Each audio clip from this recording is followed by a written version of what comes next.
대한미사일까지 쏘는 고화력 고속정 CB-90급 고속 상륙정을 아시나요?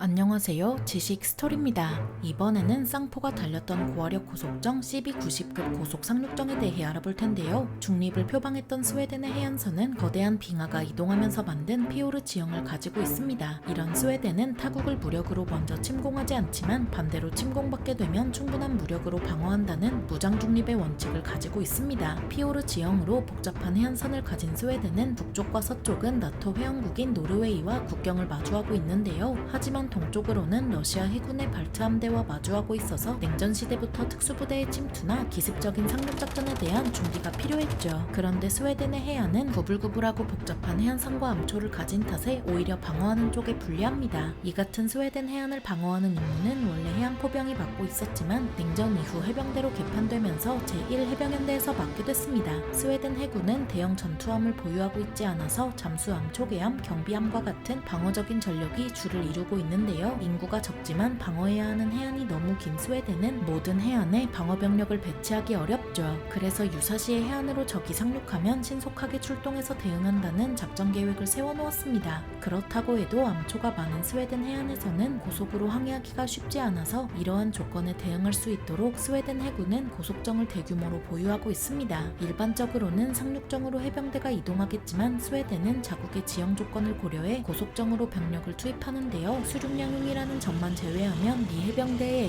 AAV-7 상륙 돌격 장갑차와 비슷한 개념으로 운용한다고 볼 수 있죠. 이런 스웨덴 해군이 보유한 대표적인 고속정이 바로 CB-90으로 CB는 컴뱃보트를, 90은 도입연도를 의미하며 노후화된 TPBS-200을 교체하기 위해 개발됐습니다. 유사시 21명의 병력을 태우고 30노트로 순항할 수 있는 CB-90은 스웨덴 해군이 대량으로 사용하고 있습니다. CB-90은 평상시에 해안을 순찰하는 방어 임무에 사용하며 유사시에는 해병대를 투입하는 공격 임무에 사용하는데요. 그리고 필요에 따라서 특수작전을 지원하고 감시정찰과 정보 수집에도 사용할 수 있죠. 일반적으로 해안선을 순찰하는 경비정은 어선의 선체를 이용해 건조하는 경우가 많지만 병력을 신속하게 투입하려는 목적으로 개발된 CB-90은 고속 모터보트 선체를 가지고 있습니다. 이런 선체를 가진 CB-90은 목표 해안으로 그대로 돌격해서 램프를 내리고 병력을 투입할 수 있습니다. 가볍고 튼튼하며 날렵한 선체를 가진 CB-90은 디젤 엔진으로 작동하는 워터제트 방식을 사용해서 부유물이나 장애물을 피해 신속하게 기동할 수 있는데요. 이렇게 고속정을 이용해 병력을 투입하는 방법은 매우 독특하지만 스웨덴 해군이 처음 고안한 것은 아니었습니다.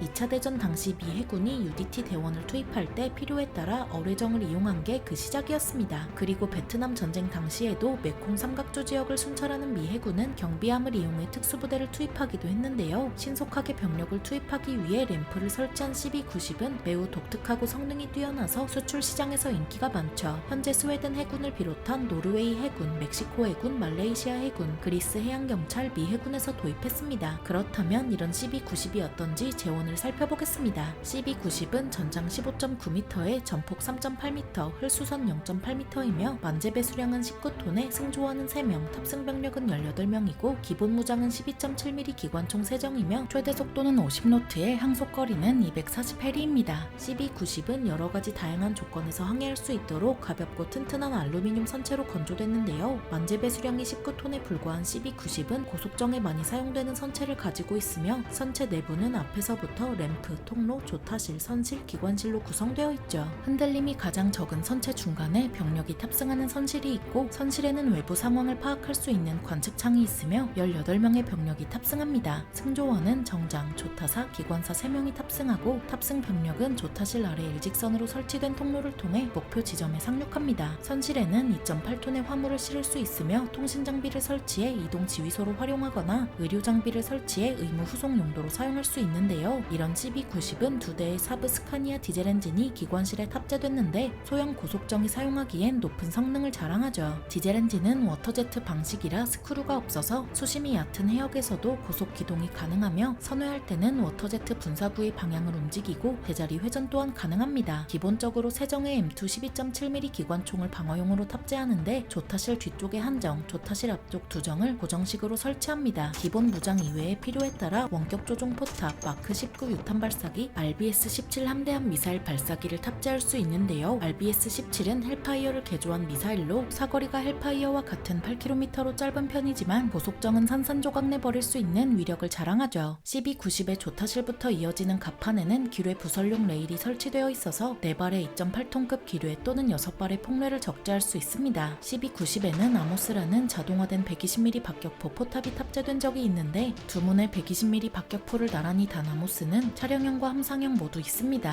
그중 함상형을 CB-90에 탑재해서 사용하려 했지만 선체가 너무 작은 탓에 아모스 전용 고속정 컴뱃보트 2010을 새로 개발하려 했는데요. 하지만 결국 프로젝트가 취소되면서 수상해서 운용하지 않게 됐죠. 스웨덴 해군은 2017년 7월에 시리즈4에 해당하는 18척의 CB-90HS 건조 계약을 체결했으며 2018년 말부터 인수했습니다. 현재 스웨덴 해군은 CB-90을 133척 보유하고 있으며 노르웨이 해군은 1999년에 22척의 CB-90을 도입했습니다. 이 밖에도 멕시코 해군은 40척, 말레이시아 해군은 17척, 그리스 해양경찰은 3척을 도입했는데요. 미 해군은 특수전 지휘용으로 8척을 도입해 운용하고 있죠. 그런데 우크라이나 전쟁이 지구전에 접어들자 스웨덴 정부는 71억 스웨덴 크로나에 해당하는 군사지원 패키지를 발표했고 패키지에는 CB-90 10척이 포함되어 있었습니다. 우크라이나 해군의 고속정이 없는 건 아니지만 우크라이나 해군이 운용했던 켄타우로스급에는 슬픈 이야기가 담겨 있습니다. 켄타우로스급은 그리자 M급 경비정을 기반으로 강및 연안 초계 임무와 해병대 상륙작전을 위한 함정으로 개발됐는데요. 사업은 프로젝트 58181형 고속정으로 시작했지만 사업이 변경되면서 프로젝트 58503형 고속정으로 변경됐고 그렇게 켄타우로스급 고속정이 탄생하게 됐죠. 초도함은 2016년에 계약이 체결돼서 본격적으로 건조가 시작됐지만 2022년 우크라이나 전쟁이 시작된 3월 기준으로 켄타우로스급은 취역하지 못한 상태였습니다. 이에 따라 활약상을 기대하기는 어려워 보였지만 2022년 5월 8일 러시아군이 켄타우로스급 1번함 스타니슬라프가 즈미이니 섬 인근에서 격침되었다고 주장했습니다. 이후 격침 사실로 확인되면서 우크라이나 해군의 함정 목록에서 제외됐는데요. 하지만 2번함인 말리니 현역이고 3번함은 해상평가를 기다리는 등 켄타우로스급의 명맥은 끊어지지 않았죠. CB-90은 이런 켄타우로스급을 대신해 흑해를 건너 크림반도로 병력을 수송하는데 더할 나위 없이 좋은 수단입니다. 켄타우로스급이 CB-90보다 만재배 수량이 많지만 속도가 절반 수준이고 CB-90과 달리 대한미사일이 없습니다. 우크라이나 해군이 CB-90 10척을 공여받으면 한 번에 210명의 병력을 크림반도에 기습 상륙시킬 수 있는데요. 210명의 병력이 특수부대라면 작전에 따라 전황에 영향을 줄 수 있겠죠. 다만 CB-90은 우크라이나 전쟁으로 떠오른 스타 드론에 대한 대책이 기관총뿐이라는 약점이 있습니다. 그래서 전파 방해 장치나 안티 드론건 등 드론에 대한 대책을 마련해야 CB-90이 활약할 수 있습니다. 스웨덴은 CB-90 10척 외에도 G급 상륙정 20척과 각종 수상무기도 공여할 예정인데요. 이 같은 지원이 우크라이나 전쟁에 어떤 영향을 끼칠지는 지켜봐야 알 수 있겠죠. 쌍포가 달렸던 고화력 고속정 CB-90급 고속 상륙정에 대해 알아봤는데요. 영상이 유익하셨다면 구독과 좋아요 부탁드립니다. 감사합니다. 지식 스토리였습니다.